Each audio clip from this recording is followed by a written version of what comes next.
I have a blind spot for Israel. I can live with that. My blind spot for Israel is like my blind spot for my wife. I judge her less than other women, other people. I love her more. My blind spot for Israel is like the one I have for my kids.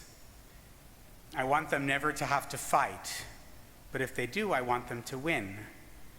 And when they make mistakes, when they hurt or harm unnecessarily, my love for them is not diminished by my disappointment in them. They are my family, and I love them for it.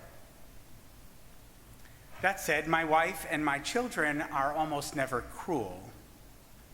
I can't say the same for Israel. Unfortunately, its government at times has been. Segments of its population have been. That fact is incredibly painful for me. I will also say this, which I've said before. My love for Israel is more for the people than the state, some of the people more than others, but also for the state, the fact of it, and mostly its expression. I don't apologize for that. I am a Zionist. When Hamas and Israeli military agreed to a ceasefire this week, I was relieved, to say the least. I felt like for the first time in 2 weeks I could breathe. Have you ever felt that way? Have you ever exhaled and only in the process of doing so realized that you'd been holding your breath? That's how I felt. I was holding my breath because my heart was broken for Palestinian civilians, including many children who have been killed by Israeli bombs, for Israelis who have been killed and terrorized by indiscriminately launched Hamas missiles. I was holding my breath as I learned of murderous Jewish mobs, murderous Arab mobs, of hate speech, of burning synagogues and terrorized Palestinian citizens, and when I contemplated the injustice and hypocrisy of a policy which allows Israelis to reclaim Jewish-owned homes from before 1948 and not Arab-owned homes from before what Israelis call the War of Independence and Palestinians call the Nakba. That said, the violence from Hamas was not because of Sheikh Jarrah. That is a caricature of a conflict and surely not a sophisticated attempt to understand it.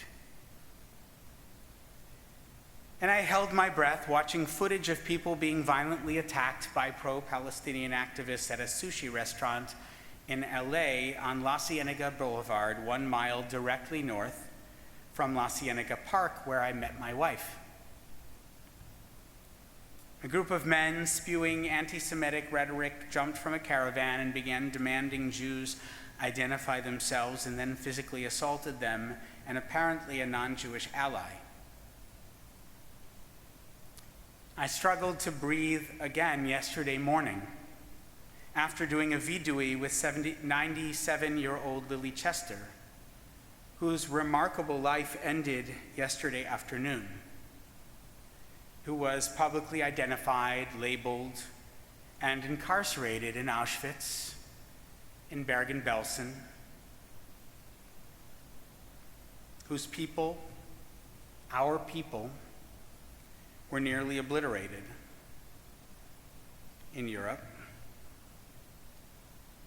That's what now fired CNN freelance contributor Adil Raja meant when he tweeted, "The world today needs a Hitler."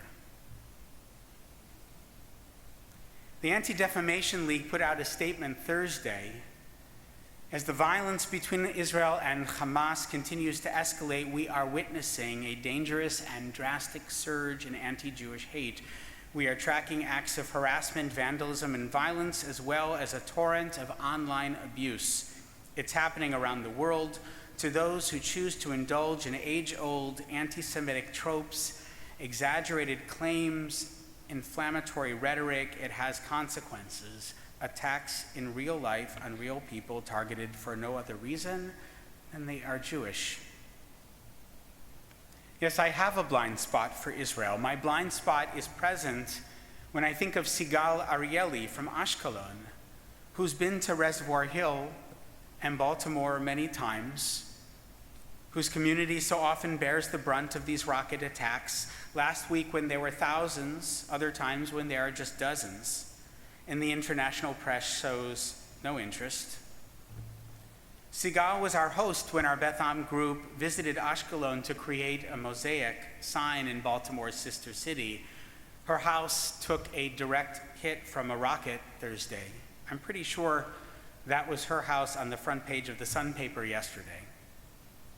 She is, Baruch Hashem, okay.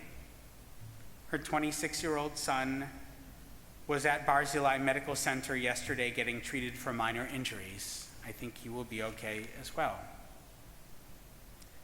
My blind spot is functioning when I think of my family, my actual cousins who live near Tel Aviv and in Beit Shemesh, and Miriam's cousins in Haifa and Jerusalem, and dear friends, colleagues, and teachers across Medinat Israel, and our congregant Arne Desser and her 3-year-old grandchild who imitates the sound of the siren the way I parroted Sesame Street at that age. When you hear the azakah, you run to the mamad.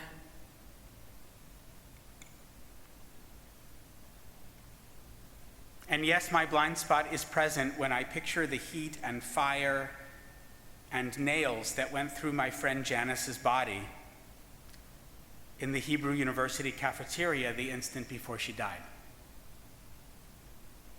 1 month after she danced at my wedding, when she was murdered by Hamas terrorists 19 years ago this summer. I try not to see those images, though, in my mind's eye. It's part of my blind spot. I look away. I redirect my gaze. Curses are hard to look at. But what about blessings? I ask because this week we read perhaps the greatest blessing of all, the Birkat Kohanim, the Priestly Benediction, which is one of the oldest things in Torah, found written on silver scrolls from over 2,600 years ago in a grave in Ketef Chinom outside Jerusalem. Biblical scholar Jacob Milgram describes Birkat Kohanim as a rising crescendo. There are 3 words in the first line, 5 in the second, 7 in the third, 15 letters, then 20, then 25. The sense that's conveyed is of, in the words of a colleague, increasing, overflowing divine blessing. What might looking away, averting one's glaze, have to do with the priestly blessing? Here's what it says in the Gemara in Masechet Chagiga. Kol hamistakel bishlosha dvarim einav kehot.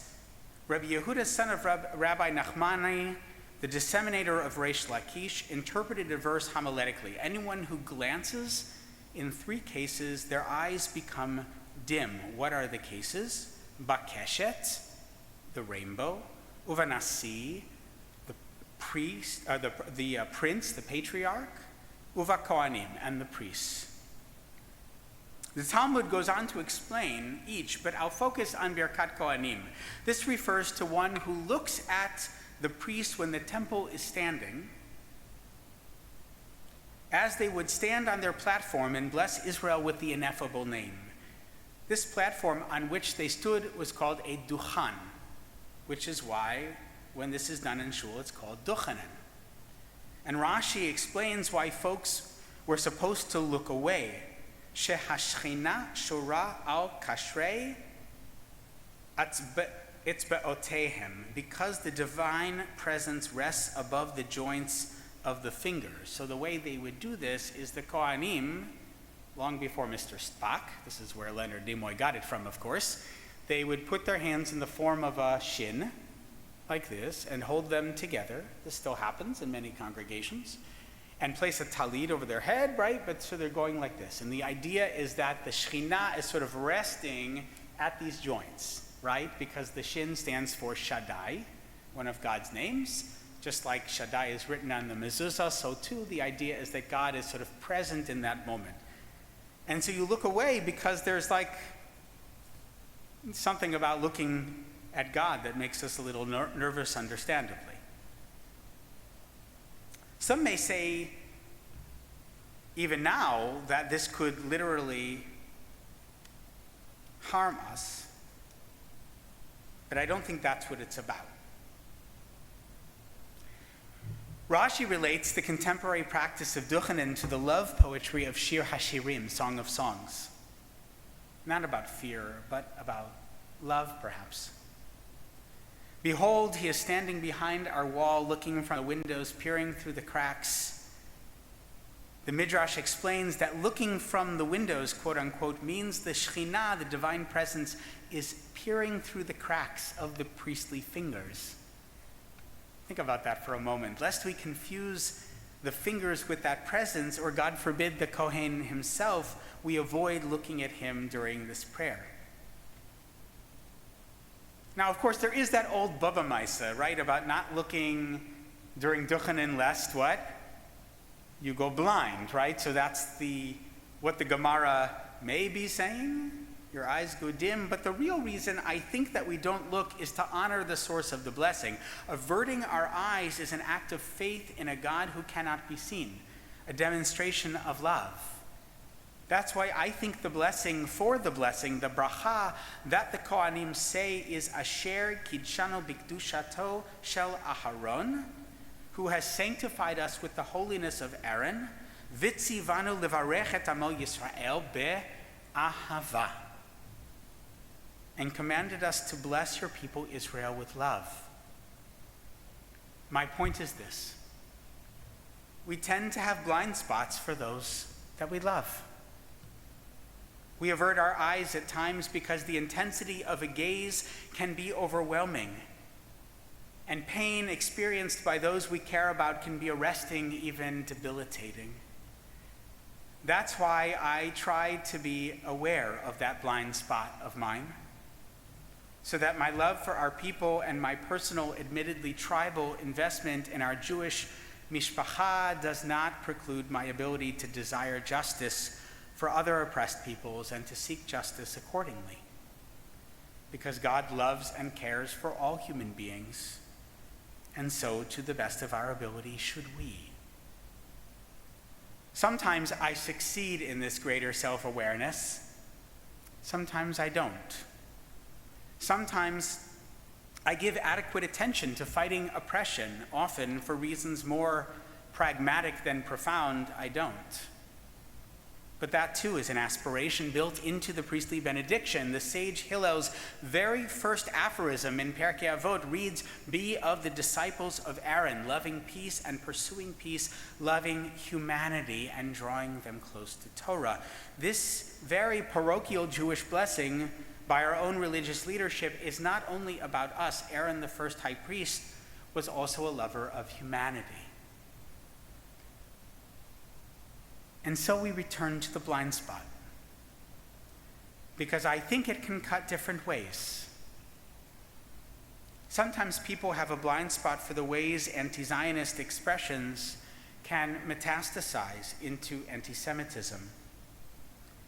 Some Jews who are rightly concerned about power wielded unjustly by Jewish hands may not be able to fully appreciate the invidious lens through which far too many people see us. This was, I think, part of the motivation for a letter signed by numerous rabbinical and cantorial students, which used language that was inflammatory and, to my mind, self-defeating. Here's what my mentor, who installed me on this bima, Rabbi Brad Artson, wrote in an open letter to his and the other students this week. As your teacher, as your dean, as a rabbi, I feel compelled to address what feels to me like an imbalance and a lack in the letter that moves it beyond the normal circle of diverse opinion. The letter spoke from the heart about the suffering of Palestinian people, both from this recent conflict and from life under occupation. I share this concern and admire centering the humanity and suffering of Palestinians too often ignored. But the letter was shockingly silent about the suffering of the Israelis and the relentless terror they face daily. The letter speaks poignantly of the large toll on Palestinian lives and property, but says nothing about the toll, psychic, physical and social, on Israelis. They too are humans. Indeed, they are our family and our people. Their suffering is too often marginalized or justified. It was in this letter. He went on, there wasn't a word about the murderous tyranny of Hamas, which diverts millions to launch and to build and launch deadly missiles aimed randomly at Israeli civilian centers, and which hides its military and terror operations behind civilian residences and businesses. There was no word about the decades-long ways that Arab dictatorships have imposed the continuation of occupation by denying Palestinian citizenship. And finally, Rabbi Artson spoke of love.